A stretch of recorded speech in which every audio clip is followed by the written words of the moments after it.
definitely knew it was kind of essential to find a place for ourselves. Most of us have taught in different schools. It was also about finding a gap where we could exist. It was also about finding a middle path between two extremes. You have a bureaucratic setup, you have a commercially driven setup. So somewhere that was in the back of our mind, that where there would be freedom to kind of teach and to learn. The experience, what you go through in childhood, is about relief, no? I think the kids needs relief, no boundaries. I think that was also one of our vision. Then we felt for an education such as architecture, we also needed it to be the least distractive. Yeah. So Mysore being what it is, for most of the students and for us when we are here, we don't want to go anywhere. Lucky to get a place such as this. Yeah, amazing place. Yeah.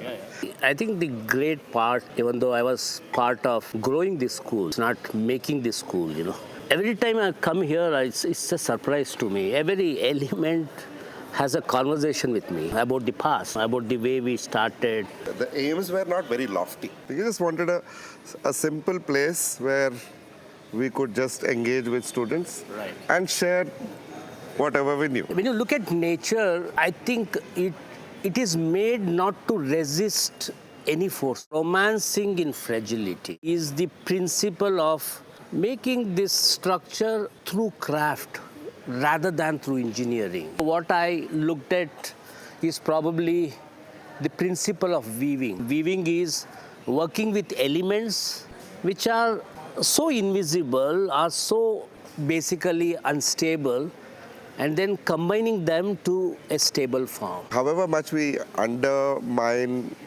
the role of a campus in the process of teaching and learning, the experiential quality of the building, the partial pedagogy, how it encourages, inspires very quietly in the background. It needed to be grounded. It didn't have to scream that it was a school of architecture, and it had to stand apart. But even with this approach of humility, does that. It's not overbearing, but it becomes a backdrop for learning more than anything else. Yeah. One thing that I keep constantly hearing is, I wish I studied here. What better compliment than that? The activities that the students do by themselves, whether it's cultural, academic, publishing a courtyard magazine, which is really brilliant in my opinion. And we also published our first book. It is changed from us teachers being the drivers of this institution to the students. It's reached that. In 10 years, for an institution to reach a place where it is known for its students is a great thing. I think when you come to this campus, you feel free and liberated. And you're always washed with nature. This freeness has the ability to absorb, I think, which is very important for learning.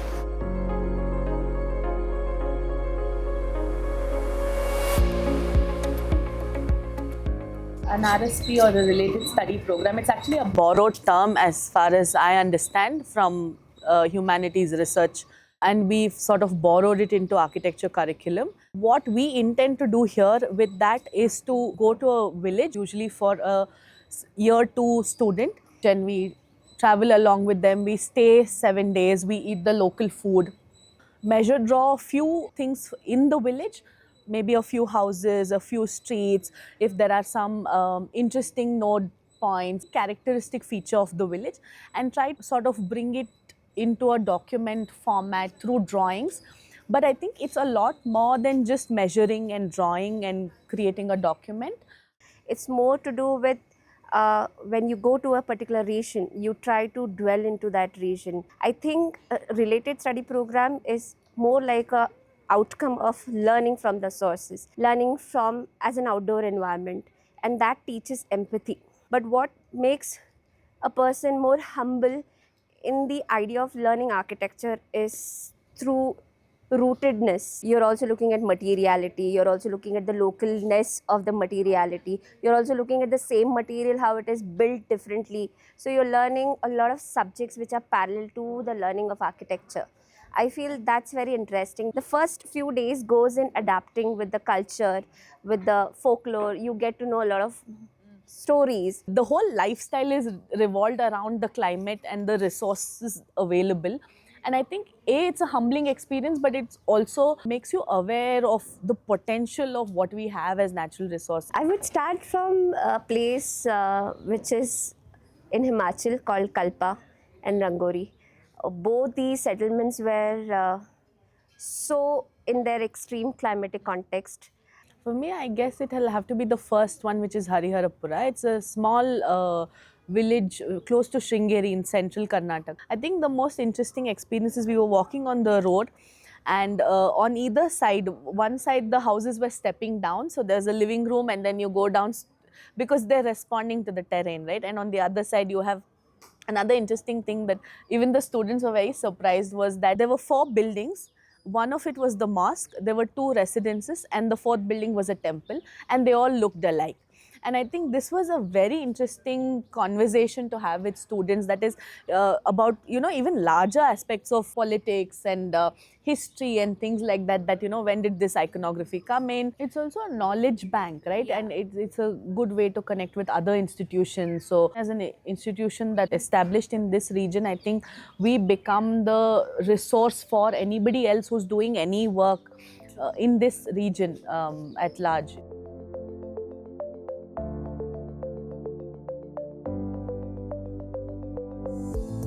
If you are a first year student, the faculty, and imagine you are driving a car and the faculty is in the driving position and the student is sitting next to you in the car.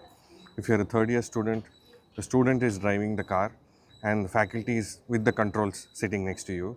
And if you are a thesis student, the student is driving a bus and the faculty is sitting at the rear end seeing what the student is doing. What becomes important for a thesis project particularly is the fact that the student is working single-handedly with a guide who is mentoring the student through a project that the student has selected.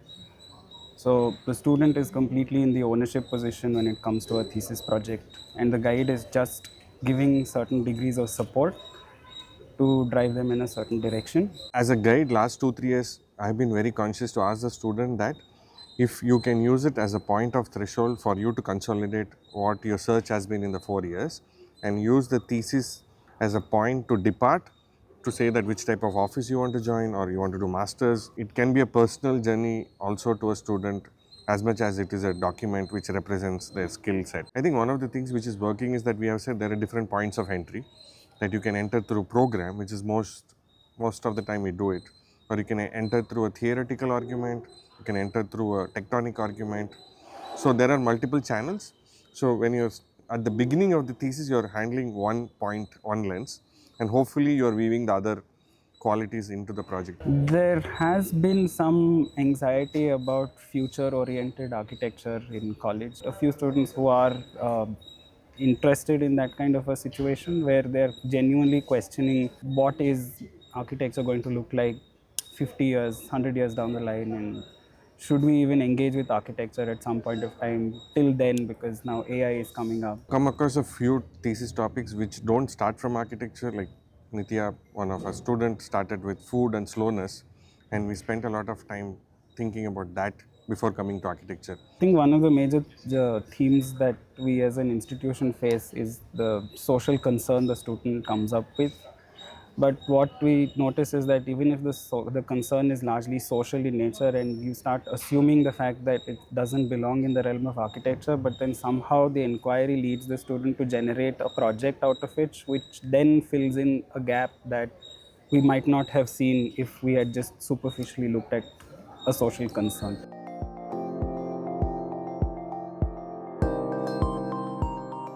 I think we started working out a plan to handle our outreach to the academia and the peer group much in advance as we started the college. We opened up college to welcome the peer group from the academia as well as from various practices around the country to come in for peer reviews, juries, master classes, expert classes, all with the intention of allowing them to be exposed to what we are doing at college, also exposing our students to the practices and to the architectural community that exists around the country. We worked with a plan that students apply at least 3 months in advance with a well-resolved portfolio so that good, complete portfolios went out to the architectural community. There's a high level of scrutiny that each portfolio goes through, and once it's done, we customize and internship cell applies on behalf of the student. And this gives the student a certain credibility, and also it puts them to the front of the line when they're applying, when each office gets, say, hundreds of applications every year. And we've had a high success rate, and the students are also happy about this. And the firms range from small scale firms like I mentioned, where 2 or 3 people studios, to corporate level offices where there are 200 plus architects and project managers, engineers working together. Where once they complete, there are a few of these organizations which are also giving them the option of staying back and being absorbed into their own practices. With the 10th year that we are in presently, we are starting 2 new master's programs, one being Masters in Sustainability and the other being Masters in Architectural Education.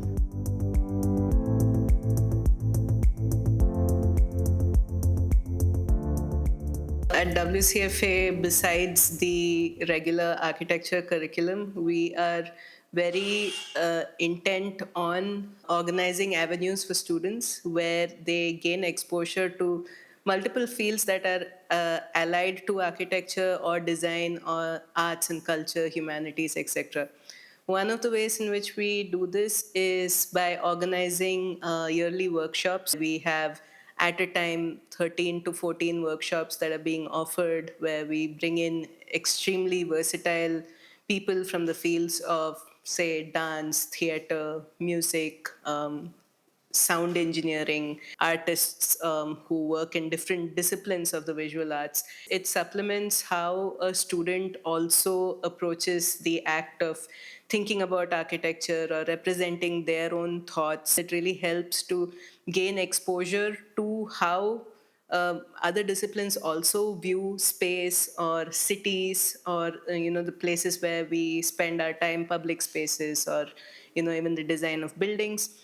WCFA Press is our one of our newest ventures. It's a publishing wing that also sort of emerged organically over the last 10 years. The need to even consolidate the kind of work that we are doing and the kind of avenues of research that we are interested in exploring.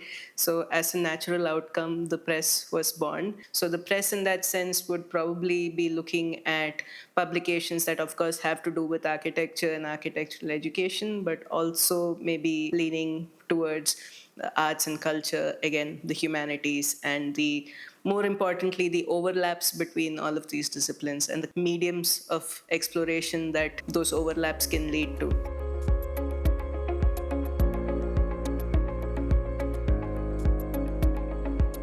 At the core of it, the Onion project is about restarting or reigniting the discussion on cities. How do we talk about Indian cities? We also wanted to focus on the tier 2 and tier 3 cities. That's going to be a big chunk of what we are trying to do here. And also, how do we look at, as things progress in this whole endeavor, how do we look at the global south, the cities of the global south? You're often asked that why we are looking at mapping as a very important tool. The cities are not so much about the cartographies, but they are also about a lot of human interaction. And in that sense, maps and the act of mapping, because there's a lot of freedom in the way you do mapping. The way mapping gives you that leeway to tell the stories, it gives you a lot of space for your own interpretation. So we thought that mapping in that sense serves as a very, very potent tool. When you start unlayering an onion, you start peeling it out, and you go to the core of it, there is nothing there. And the cities are also like that. The experience of a city is in its layers. It's the discovery, it's the act of discovery. It's the act of unlayering is how you enjoy or you experience a city. And the other thing is that the Onion project is going to be a recurring thing. We are already in process of working out the second phase of it. Along with that, we are trying to look at a few other events wherein we'll be exploring some more tools such as filmmaking, storytelling, as ways to kind of discuss and talk about and represent and intervene in cities. So we have plans to start a research cell. Proceedings of the Onion Project competition, along with a few other invited writings, are going to culminate into a book, which hopefully will be launched on the day when the next Onion Project competition happens.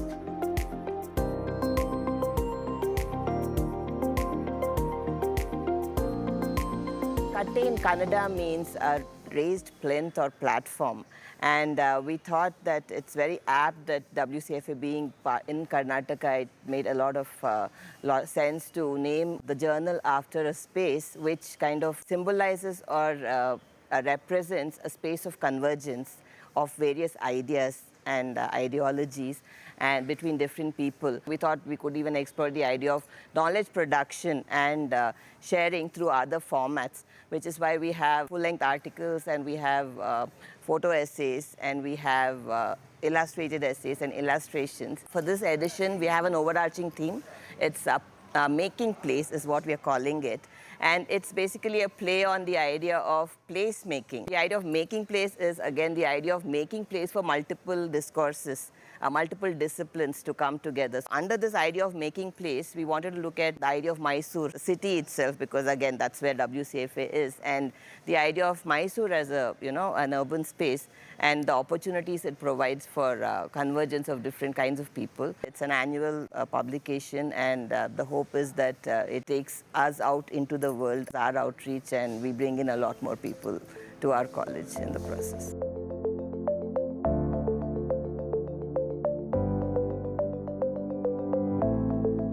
The Heritage Walk itself, been around for about 2 years right now.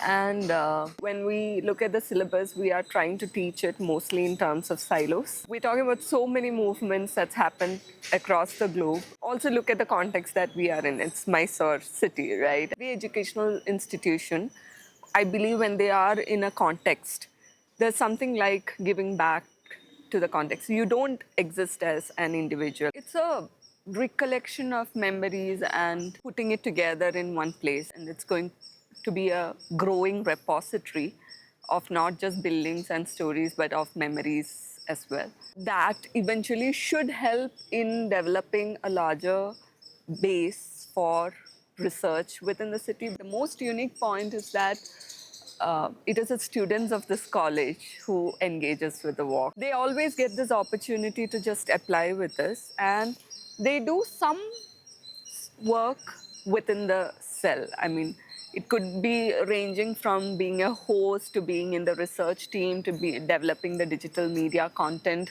to even public relations. As of now, we have 3 tours going on. So one is called the Memories of the Land. Memories of the Land largely talks about the stories of Mysore, how city has come into existence, what did it look like, say, in the 14th century, what changed ever since, during the different epochs, what was the city like, what decisions were taken by the rulers, how did that change, how did you incorporate yourself. The second walk is a walking tour that's called Bazaars of Mysore. For every city, market is what makes it alive.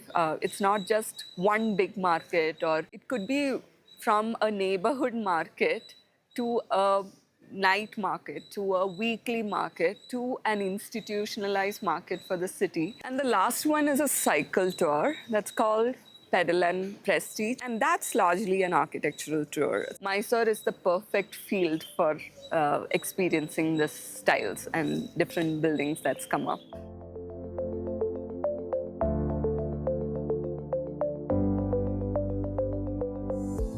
This was a question which was there at the back of the mind even before we started the school. With so many schools of architecture already in the market or around the country, what difference would another school make? 11 of us as practicing architects and professionals, we bring something else to the table which a pure academic environment sometimes doesn't have the possibility for. So that was an inherent, I would say, USP from day one. We have great professional experience which will add value to academics, but we are not academicians in that sense. Then what else would then the teaching learning environment be where this professional experience kind of comes in handy? So the next obvious answer to that question would then be that if this is not a place for teaching, then obviously it has to be a place for learning. All of us think differently, though we come from similar schools of thought as students and early practices. What we have here is diversity. Context is not just the place, it is also the time. Thought about this institution in 2014, 2015 we started. At that time, it was not just us. I don't think it's an accident that there were another half a dozen schools thinking and doing something similar to us and starting a new institution in various parts of the country. So there was this need. Given the way the profession is run right now and the state in which it is right now, where there is no predominant philosophy or predominant direction which practices follow, and which is a great space to be in, because then all of us don't need to kind of tally or follow a particular line of thought. So that was a given, that the school also needs to have the diversity where a student has the choice to pick from various opinions or various lines of thought and then make up his own mind in terms of what kind of a practice he or she would then want to pursue or follow, or whether it is a practice at all or whether it gets into other modes of expressing architecture, be it through writing, be it through photography, be it through whatever other disciplines that one is then kind of engaging in after this course. I would also say that there is a certain amount of transfer that happens from this experience, and when I look at experiential learning, is how much of that actually reflects on the paper on which they actually draw. So if they have experienced the act of making a wall or experienced a building from its inside, these are intangibles. You cannot actually communicate that through drawing, so, but there is an effort made. All the external experiences that one is gathering over life, when you are sitting with that empty sheet of paper and trying to then distill what will all those experiences shape this experience which is there inside here.